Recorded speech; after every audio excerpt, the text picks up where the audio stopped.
అస్సలు ఈ వర్షం వస్తే ఎంత చిరాకొస్తుందంటే అంత చిరాకొస్తుంది.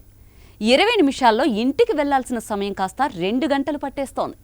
చినుకు పడితే హైదరాబాద్లో ట్రాఫిక్ అయితే ఇంకా ఘోరంగా ఉంటుంది. పైగా బోనాల సీజన్. కొన్ని చోట్ల రోడ్లు బ్లాక్ అవుతున్నాయి. కనీస ఇన్ఫర్మేషన్ కూడా ఉండడం లేదు.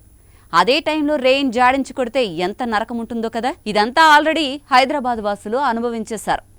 ఇకపై కూడా ఎక్స్పీరియన్స్ చేయనున్నారు. ఎందుకంటే ముందుంది అసలైన ముసళ్ల పండుగ. రానున్న రోజుల్లో కూడా వానలు దంచి కొట్టనున్నాయట. కేవలం హైదరాబాద్లోనే కాదు, తెలుగు రాష్ట్రాల్లోని చాలా ప్రాంతాల్లో ఇదే పరిస్థితి కనిపించనుంది. దీనికి బలమైన కారణాలున్నాయి. ప్రతి ఏడాది వర్షాలు భీకరంగా మారిపోతున్నాయి. ఇంతకీ ఎందుకిలా జరుగుతోంది? నేను మీకు ఎక్స్ప్లెయిన్ చేస్తా. మనకు కనిపించే ఈ భారీ వానల వెనుక అసలు కారణం భూమి వేడెక్కడం. ఇది కేవలం మాటల్లోనే కాదు, నిజంగానే భూమిపై ఉష్ణోగ్రతలు ప్రతి ఏడాది పెరుగుతూ పోతున్నాయి. సూర్యుడి నుంచి భూమికి వచ్చే వేడి సాధారణంగా కొన్ని మార్గాల్లో తిరిగి అంతరిక్షంలోకి వెళ్తుంది. కానీ ఇప్పుడు వాతావరణంలో ఎక్కువగా ఉన్న గ్రీన్ హౌస్ వాయువులు ఆ వేడిని బయటకు వెళ్లనీయకుండా భూమిపైనే పెట్టేస్తున్నాయి. దీని కారణంగా భూమి మునుపటి కన్నా వేడిగా మారిపోతుంది. భూమి వేడిగా మారినప్పుడు సముద్రాలు, నదులు, చెరువులు వేడెక్కిపోతాయి కదా. అప్పుడు ఆ నీటిలో నుంచి ఆవిరి ఎక్కువగా ఎగిరిపోతుంది. మనం ఎప్పుడు అనుభవించే తేమ అదే. ఆ తేమ ఆకాశంలోకి చేరి మేఘాలుగా మారుతుంది. ఈ మేఘాలు ఒకచోట ఎక్కువగా పేరుకుని కిందికి వర్షంగా కురుస్తాయి. భూమి వేడి పెరిగితే ఆకాశంలో తేమ కూడా పెరుగుతుంది.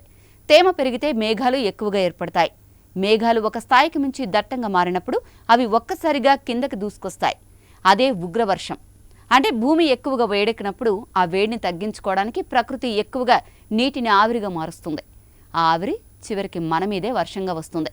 అందుకే వర్షాల సంఖ్య మాత్రమే కాదు, తీవ్రత కూడా ఏటేటా పెరుగుతుంది.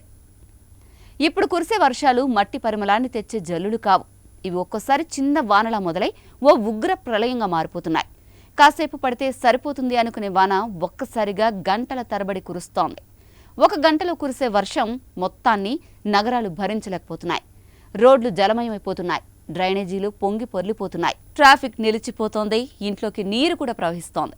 రోజులు తరబడి కురిసే వర్షం ఇప్పుడు గంటల వ్యవధిలో జాడించి కొడుతోంది. భూమికి నీరు పీల్చుకునే సమయాన్ని ఇవ్వకుండా విరుచుకు పడుతోంది. దీన్ని ఫ్లాష్ ఫ్లడ్ అంటారు. ఈ ఫ్లాష్ ఫ్లడ్ ఊహించని విధంగా మానవ జీవితాన్ని అస్తవ్యస్తం చేస్తోంది. ఈ మార్పులు ఇప్పుడు హైదరాబాద్ వరకే పరిమితం కాదు. తెలంగాణ గ్రామాల వరకు వర్షం ఓ బెదిరింపు సంకేతంగా మారుతోంది. ఇదే పరిస్థితి ఆంధ్రప్రదేశ్లోనూ కనిపిస్తోంది. పూర్వం మనకు వానంటే పండుగ అనిపించేది. ఇప్పుడు వానంటే భయం. ఇంటికి ఎలా వెళ్ళాలి అనే టెన్షన్ ఒకవైపు, స్కూల్స్ మూసేస్తారా అని టెన్షన్ ఇంకోవైపు. ఇక ఇదంతా టీజర్ మాత్రమే. భూమి వేడి ఇంకా పెరుగుతూనే ఉంది. అంటే రానున్న రోజుల్లో వానలు ఇంకా ఉగ్రంగా పడే అవకాశం ఉంది. మన పాత డ్రైనేజీలు, రోడ్లు, ప్లానింగ్ లాంటివి ఈ కొత్త వాతావరణానికి అసలు సరిపోవు.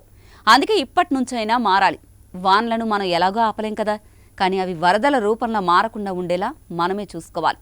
లేదంటే ప్రతి వాన మనకు ఒక కొత్త యుద్ధంగా మారుతుంది. ప్రతి చినుకు మన సిస్టంకి ఒక పరీక్షగా నిలుస్తుంది. ఒక్క మాటలో చెప్పాలంటే మనకిప్పుడు వాన అంటే చల్లదనం కాదు, వాన అంటే ఒక సవాల్ లాంటిది. ఈ సవాళ్లను ఎదుర్కోవడం మన బాధ్యత. ఇంతకీ ఈ మొత్తం ఎపిసోడ్పై మీరేమంటారు? మీ అభిప్రాయాన్ని కామెంట్ చేయండి.